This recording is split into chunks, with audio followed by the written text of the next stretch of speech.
I love to pee on myself.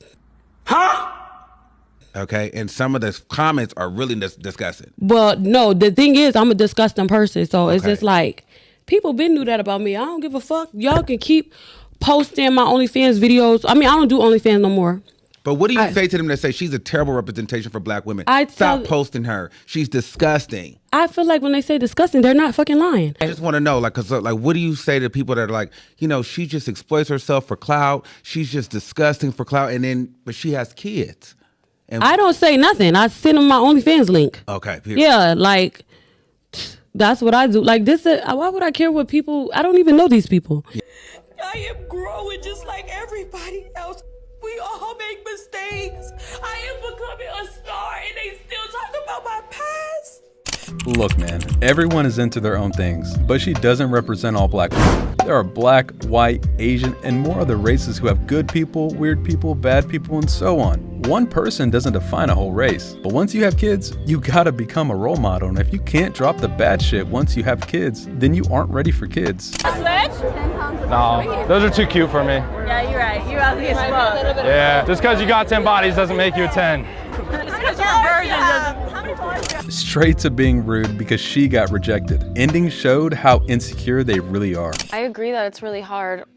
Once you get into a relationship, your fans feel like they're not in the same relationship anymore. So to be with someone like me, you're gonna have to understand that I can't be posting you. I can't be like showing you off how you are with me, because my fans are not only gonna feel like entitled, but they're also gonna be disrespectful to you. They're gonna be sending you screenshots of my work and telling you very hateful things. And I feel like you have to be mentally prepared to date a sex worker or a performer because of what comes with it. And, you know, coming home sometimes, or I don't wanna have sex, you're gonna have to be okay with not like wanting to have sex, and it's just a lot that comes with it. So I think it's really hard. They are starting to realize, as she said, you have to be mentally prepared because of what comes with it. No man wants to come back home from a long days of work to even more stress and having to be mentally prepared for being with you. Now, imagine dating a sex worker who doesn't want to have sex with you. You failed somewhere, man. I find it incredibly hard to date, to the point where I actually can't get dates. So there's two perspectives on that. So if I were to go meet somebody, it's kind of hard because I don't like random people to know my real name. So obviously I'm meeting them as Adriana Chechik, and that's extremely hard. It's intimidating. I've had guys literally walk out on me when I've met them because they're so intimidated by me. And then also I've done some of the most extreme sex acts on camera that guys can't swallow or get past. I currently do kind of live like a little bit of a lonely life. There's another aspect where guys only want to date me to like show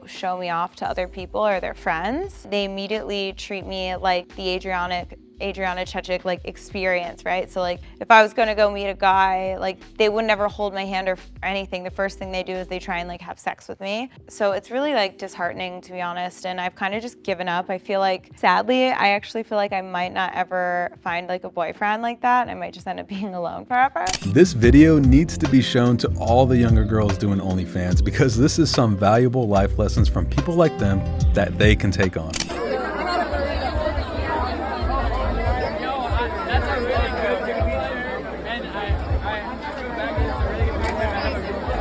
But thank you anyway. You're awesome on me too. That was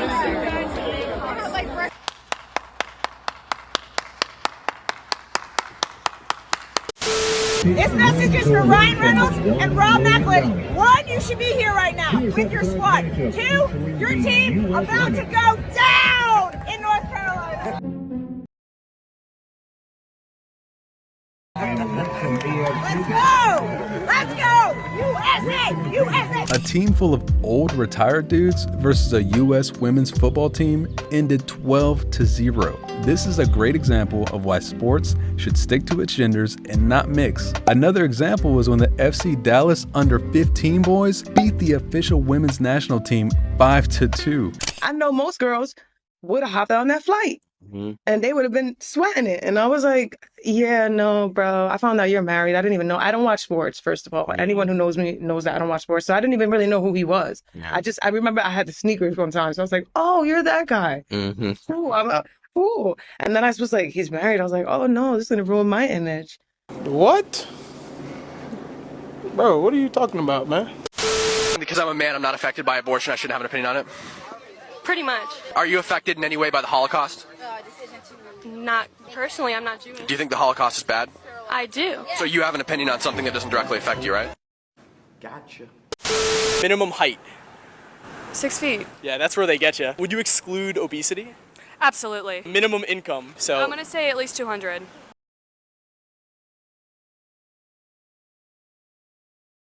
200 grand? You can be 30 years Oh old and my make 200. goodness. Take a guess at what percentage of men fit this 2%. criteria? 2%? Much lower. It's 0.049%. All right, is this going on the TV? It's 88 plus 22. 110. That's incorrect. No, it's correct. No, because if you got 8 plus 2 is 10, then 8 plus 2 is 10, then 10 times 10 is 100. Do me a favor, please. Get out of here. Get out of here, man. I'm saying. I appreciate what you do. I think you're great for men. But I got a question for you. You are not putting in the fact that not all men are great men. And you toxicity and dysfunction. You pick them. Absolutely. So I don't want to hear it. I don't want to hear it. I don't want to hear how all men are great men. You pick who you let in your body, and you pick who you make a baby for. So I don't want to hear how bad they are, because I'm sorry. No, I know too many. So what's the question? Not all men are great men. I want to talk about the men you women choose. I don't want to talk about anybody else other than men you women choose. Absolutely. And question? not everybody ends as they began. That's the field I'm in. So what's the right? question? What's the question? So my question for you is, how do you add that variable into the advice that you're giving people? How do I add what variable in? What's the variable? That you have to have a 2-parent household and be married for somebody to somebody, and because that's what it should be.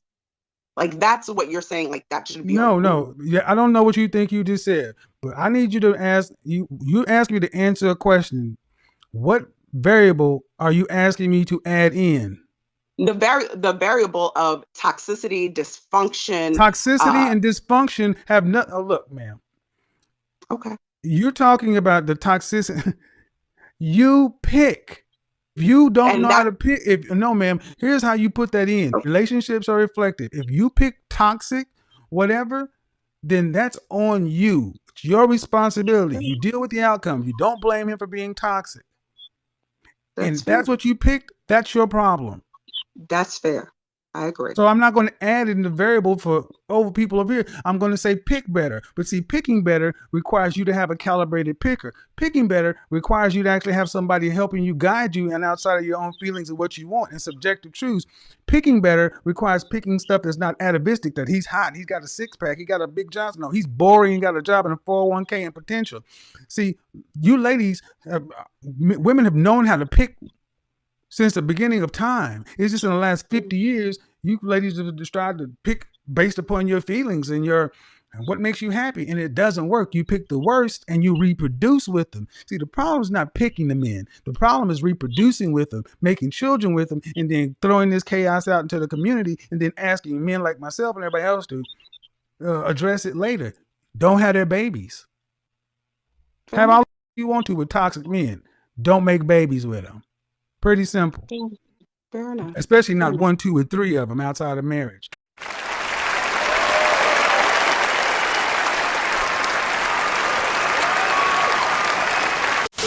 You look at this, guys. Not only does he have to pay her $200,000 a year, but if he makes more than $2 million a year, he has to pay her an extra 20% on top of that. Why? If he makes more, he has to, not only does he have to pay her $200,000 a year tax-free, but if he makes more than $2 million, he has to pay her 20% of that indefinitely. Why? She's already getting 4 or 5 times the national average of what people make when they actually do go to work. She doesn't have to work one day in her life. Men in this nation are being tricked.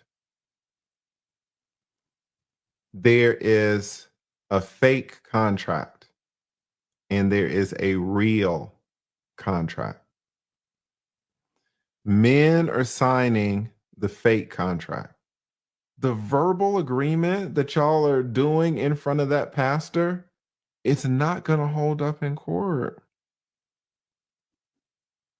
It's not going to hold up in court. That is the fake contract. The real contract, for example, gives the wife $200,000 a year indefinitely.